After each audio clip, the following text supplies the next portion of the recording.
Assalamualaikum warahmatullahi wabarakatuh.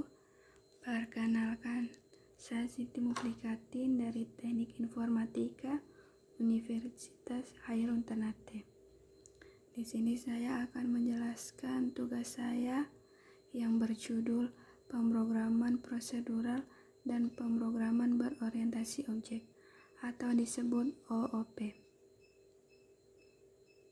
Di sini saya akan membahas 3 hal penting, yaitu yang pertama, pengertian pemrograman prosedural, yang kedua, pengertian Object Oriented Programming atau disebut OOP, dan yang ketiga, perbedaan pemrograman prosedural dan pemrograman berorientasi objek. Yang akan kita bahas yang pertama yaitu pemrograman prosedural.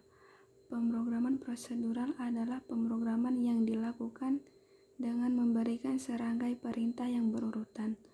Pemrograman dalam paradigma ini didasari dengan struktur informasi di dalam memori dan manipulasi dari informasi yang disimpan.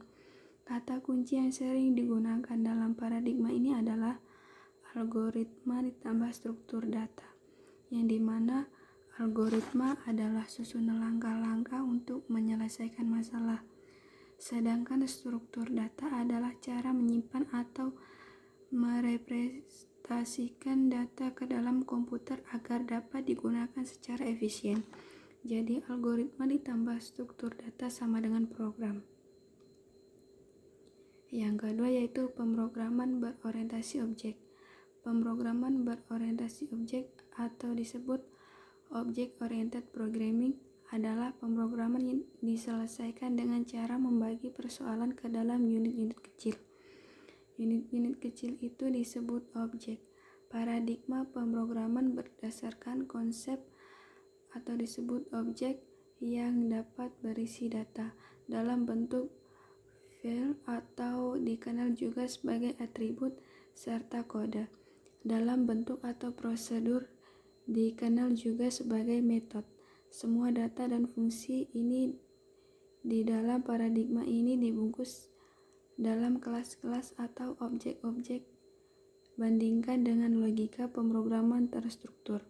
Setiap objek dapat menerima pesan, memproses data, dan mengirim pesan ke objek lainnya. Dan yang terakhir adalah perbedaan pemrograman prosedural dan pemrograman berorientasi objek. Di sini saya jelaskan masing-masing 5 perbedaan. Yang pertama pemrograman prosedural, yaitu yang pertama fokus utama pada fungsi dan prosedur yang beroperasi pada data. Yang kedua program besar terbagi dalam program unit kecil yang disebut fungsi. Yang ketiga data dan fungsi memperlakukan sebagai entitas terpisah. Dan keempat, data bebas bergerak di sekitar sistem dari satu fungsi lain. Yang terakhir, data bersifat pasif.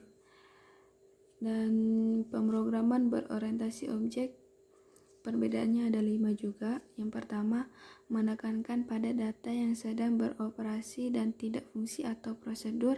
Yang kedua, program dibagi ke dalam apa yang disebut objek.